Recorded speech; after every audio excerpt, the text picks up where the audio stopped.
Mathematicians. Today we are going to talk about an application for the composite figures we learned about in Wednesday's video.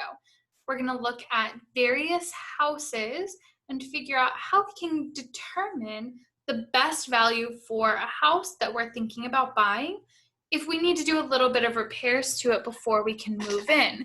So we're going to use our information of composite, or our knowledge of composite area, in order to do that. I'm going to go over the directions for the assignment before we get started.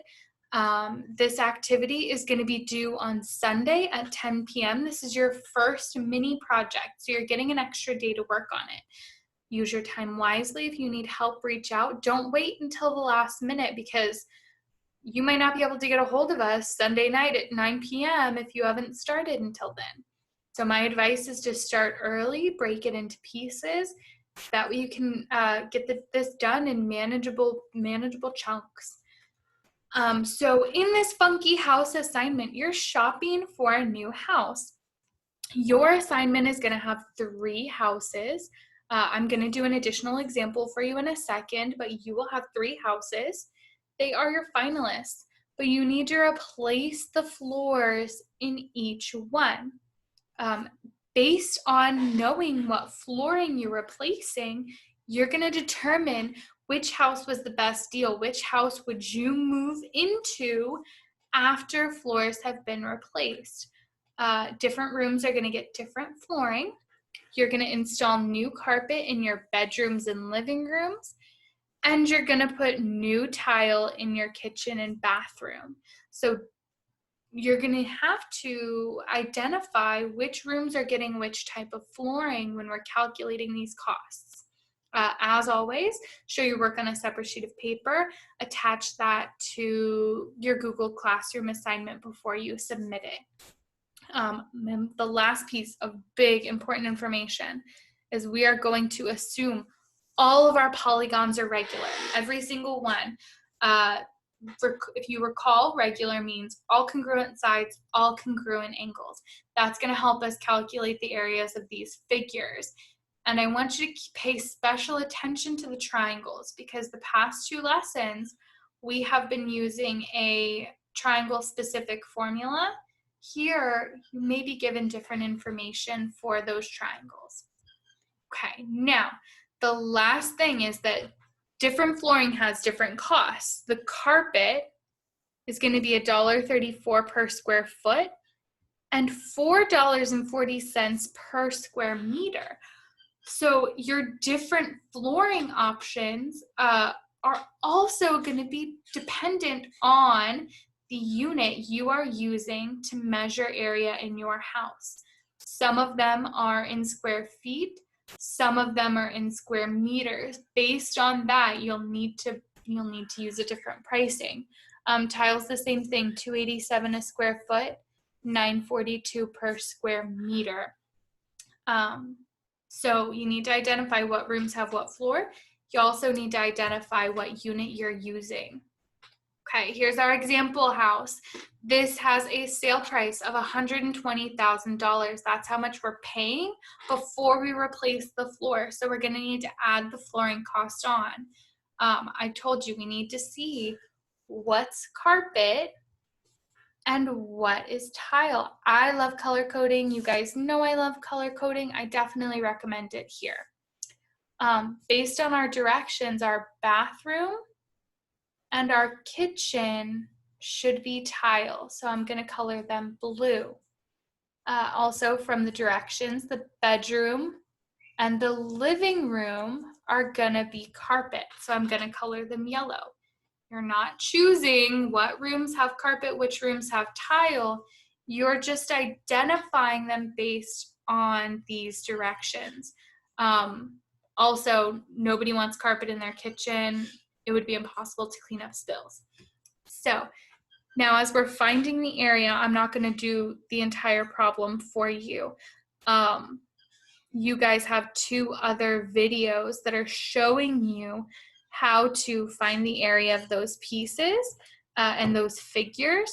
So I'm not going to go every single step. I'm just going to do the basic part of this. So we're gonna go ahead and, okay, so we're gonna go ahead and find the area of those different sections. The first section is our carpeted area. That's my bedroom and my living room. Remember, we were told that we can assume everything is regular. That means that our bedroom is a square. All sides are congruent. That means this other side is 10. And that gives us the side length for our other polygon. Let's count the sides so we know what it is. Got 1, 2, 3, 4, 5, 6, 7. So my living room is a heptagon. I can use that now to find the area of the carpeted section. That's going to be a square and a heptagon. Oops. Okay. It's a heptagon. We know n equals 7. Right here we have our apothem as 10.4. For the square, we don't need to use that regular polygon formula. We know we can just do base times height, 10 times 10, gives us 100. Our heptagon is going to use the regular polygon formula, 1/2 apothem times number of sides times side length, and that will give us an area of 364. Oops. Don't want equals right here, I want plus. Got our square plus our heptagon. Okay. Now our square and our heptagon together gives us our total carpeted area, and that is going to be 464 square feet for the 2 yellow rooms. So over here on my carpeted area, I can fill that in, 464 square feet. Now let's move over to our tile area. I'm going to change colors and move over here. My tiled sections are 2 triangles. They are actually identical triangles because the heptagon is regular, all the sides are 10. And if you'll notice, this 8.7 is not the height of the triangle. It doesn't go all the way. That is actually the apothem of the triangle. And we're going to use our regular polygon formula here. N equals 3 because it's a triangle. That will give us a triangle area of 130.5 for each. Now remember, there are 2 triangles, so I want to add both. Okay, that results in a total area of 261 square feet that will have tile in it when we replace that. Let's go ahead and add that in right here. Okay, now the total area of our house is pretty simple to find. From here, we just need to add together our carpeted area and our tile area, which is our 464 plus 261. That gives us a total home area of 725 square feet. All right, we are most of the way done now. We've found the areas of our different sections. Last step is to find the final price of our house. We're going to have to look at those repair costs. This is in square feet. Our house is in feet this time. So it's $1.34 per square foot of carpet and $2.87 per square foot of tile. I don't want to use the meters ones here because we were given feet. To find that, now I'm going to take my 464 square feet of carpet, multiply by the carpet cost, and my replacement carpet is going to cost me $621.76. For my tile, and then go back, it was $2.87, I think. Yep. We have our 261 square feet costs $287 per square foot. That'll give us a tile replacement cost of $749.07. Okay, $749.07 for the tile.